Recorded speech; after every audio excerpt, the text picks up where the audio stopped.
You still haven't come up with a welcome back. Like a hand motion, except don't do that one. What one? Don't do that one. Happy Monday. There you go. Welcome. So now you got to drop it on Monday. Today's Monday. I know, but I see. you got to post it on a Monday. Welcome back. Welcome to the channel. Today we are discussing this potential debacle with landlords and displaced individuals from the fire. Us being in California, we're privy to such information and issues, and I'll let my sister discuss more about the article because it's important. It's an article from the Los Angeles Times, and basically last Tuesday they voted, and it was a 14-0 vote, and they granted the new rules are expected to come back for the final vote, but basically they're saying that renters cannot be punished for bringing in fire victims into their house. So why would they be punished to begin with? Well, if you signed a lease agreement saying only one person is living here, and let's say if you said two people were going to live here, that increased your rent by $300 a month, or let's say you just couldn't do that based on the space. Anyways, they're saying the tenant is not going to be punished for taking in a victim of the fire. I see. So the landlords can't pursue litigation against a tenant who is helping a friend. Correct. And it also goes on to pets. I gotta save the dog. You gotta. I mean, I'm sure there are some rules, right? Like you can't take in a horse or a pig or something like that. But dogs and cats. So they're essentially saying, and it passed by a landslide, and I guess it was the preliminary vote, so they're going to vote again.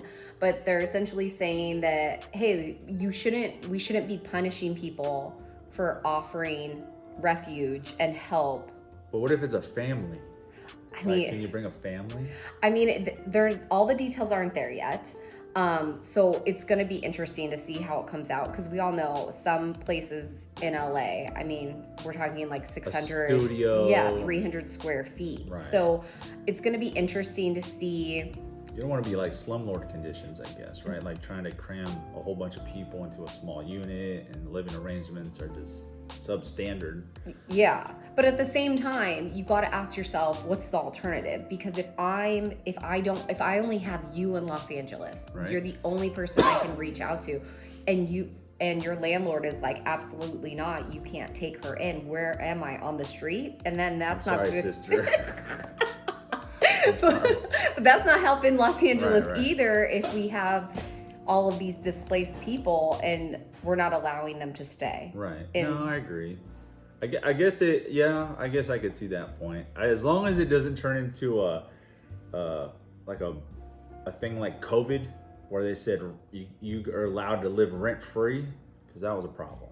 Well, no, that's not what it's about. They're saying you're not going to be penalized, or if, again, the example is, if you're a single tenant, single occupant in your place, and you're paying $1,000 a month, $1,000 a month, which is not unheard of in Los Angeles, but for argument's sake. But if you had two people in your apartment, it was $1,500 a month. They're saying, we'll give you a year to house someone displaced by the fire without charging you that additional that's good. fee. Okay. Then it sounds like it is a year. They're giving them a year, or at least that's the proposal, is that we'll give you a year to house this person without being fined or penalized or anything like that. Gotcha.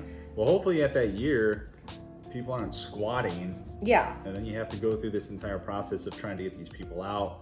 And hopefully people don't take advantage of this situation, because that's another concern. Is like, when there's always opportunity, you just get people who are trying to take advantage of the situation. And like, how are you going to prove this? How are you going to prove, like, oh, I was displaced, I need to bring this person in? Well, that's what's interesting too. It did say in the article that they are going to ask for proof, and one of the things they said is that they're going to ask for the address, I guess, of where the person previously lived, and it's displaced by all the fires that we experienced in the last month. But I'm like, I guess they're going to have to do, there's going to be a fact checking. Like a vetting Yeah, process? process, because what's to say, I can Google an address of Right. of a house that was burned down. It must need to show like utilities or some sort of Bill like that say that you live there. like history that you were paying, Yeah. because Yeah. it could get out of control really fast. Yeah. That's my thinking. But also, I think, how long does everything take? I think because of the process of going through insurances or the process of clearing out these lots safely for Right. people to go back and rebuild, it's all a process. So I don't even know, is a year sufficient or? No, but it's gonna be like exactly like COVID. Oh, 2 weeks in your house. How many years were we in the house?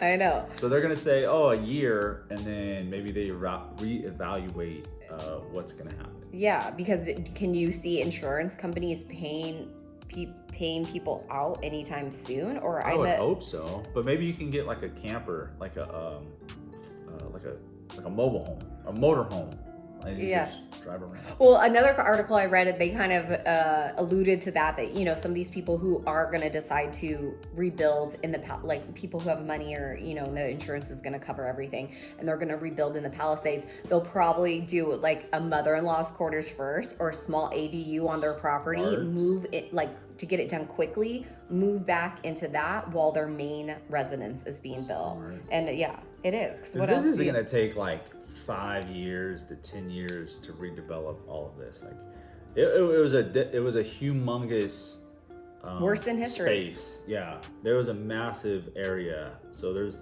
thousands of people that are displaced. They just lost it all. So trying to redevelop and build this is going to be a supply and demand issue, and that's what I'm thinking. Right, we're going to have a huge demand, but we're going to lack the processes that go through the city, like the manpower to push all of these applications, these plans, these permits through, and then you're gonna have problems with construction. I thought about that too. Like, I mean, there's a lot of contractors, but trying to juggle all of this is gonna be a monstrous task. Well, I thought about that too, because I've heard some reports on the news that they're gonna do whatever they can to, like, push things through quickly. But I'm like, quickly is good, but things need to be done properly. Right. It's like you can get real sloppy really fast, and then quality craftsmanship fall off, and you come into more problems, and just. I'm gonna digress. Ethan's into this show, I forget the name, but they basically do a home reno in 12 hours. No 12 hours, and I'm watching it, and Ethan's like, Mom, how do I put us on there? How do I write? And I was like, Ethan, I don't want a 12-hour home makeover. Like, we're talking about a whole kitchen, like, really? Flooring. I'm like, there's no way they're laying tile or flooring and cabinets. Like, you're not giving the space the amount of time to move on to the next item. Right. And they're like, surprise, 12 hours later, here's your house. But yeah, that's the thought. How good is that? Yeah, that if you expedite these things, sure, it's great. You want to get people in as fast as possible, but let's do things properly. I think about all of the chemicals that are the toxins that are in the burned rubble, and I'm sure those things have to be removed a certain way to avoid them getting put up in the air, causing people harm. So yeah, it can be problematic. Yeah. Hopefully they get this resolved. So they haven't passed yet, but we're still waiting for it to pass. They did the preliminary pass, so I guess they're going to vote on it again next week. We'll link the article so you guys can look into it as We'll well. get you guys an update. See this what is happens. important. Yeah, this whole topic is probably going to be an ongoing thing because it's going to take years. And everything's still fresh. I think as early as last week is when we had 100% full containment on all these fires. Oh yeah, you're right. It just happened. So it was like, it's only been a week. The fires were going for a couple weeks, but we just got full containment. Thankfully, we had some rain.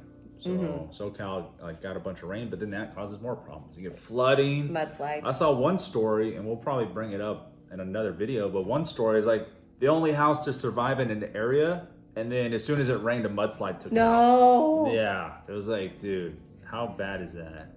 But anyhow, we'll see you on the next one. Bye.